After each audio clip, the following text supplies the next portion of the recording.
مولانا مرسری بالکل ابھی بچے، ابھی صرف ایک مسجد کے طالب علم تھے، لیکن اللہ کو جب کام لینا ہوتا ہے تو ہزار راستے نکال دیتا ہے۔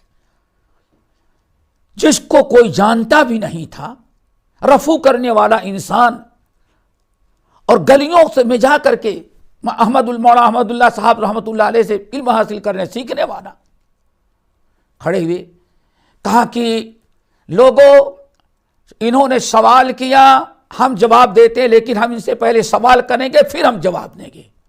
ساری پبلک ان کے ساتھ ہو گئی، بہت اچھا بھائی آپ جواب دیں۔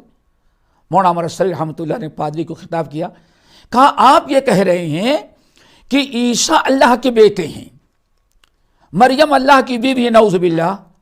آپ نے 2 گھنٹے تقریر کی، سب سے سوال کا جواب مانگا، لیکن میں آپ سے سوال کروں گا پھر اس کے جواب دوں گا۔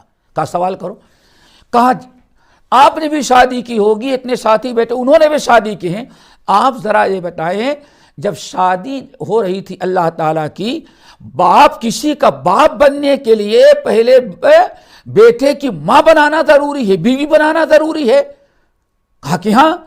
تو کہا آپ بتائیں کہ اللہ تعالیٰ کی بیوی جو مریم کو تم بتا رہے ہو، تو یہ بتائیے کہ اللہ تعالیٰ کا جب نکاح ہو رہا تو نکاح پڑھانے والا قاضی کون تھا؟ اس قاضی کا نام بتاؤ۔ اللہ اکبر! اب جواب ندارت، پریشان ہو گیا، کہا نہیں میرے سوال کا جواب دیں، نکاح پڑھانے والا قاضی کون تھا؟ اور آپ یہ بتائیں کہ بارات میں کون لوگ تھے، باراتی کون سے تھے؟ دلہے اللہ تعالیٰ شادی کرنے کے لیے آیا تو اس کے ساتھ بہت سارے لوگ، کون کون تھے بتائیں باراتیوں کا نام۔ اور آپ یہ بتائیں مہر کتنا مقرر ہوا تھا؟ چوتھا سوال، ولیمہ کس دن ہوا تھا؟ بس ابھی ایسا سوال تھا کہ پادری کبھی سوچا بھی نہیں تھا، وہ بھی 14-15 سال کا بچہ۔ اب وہ بھاگنا شروع کیا، لیکن یہ جب سوال کر کے مولانا مرسری نے پورے حاضرین کا دل جیت لیا تھا، کہا نہیں جواب ہمیں چاہیے۔ آخر کار سارے لوگ کھڑے ہو گئے، نہیں پادری صاحب آپ اس کے سوال کا جواب دے۔ تب بہرحال جواب نہ بن پڑا، معذرت کی، معافی مانگا، اور اس طرح سے ہو گیا، اور دوبارہ پھر اس چرچ کے اندر کبھی وہ نظر نہیں آیا۔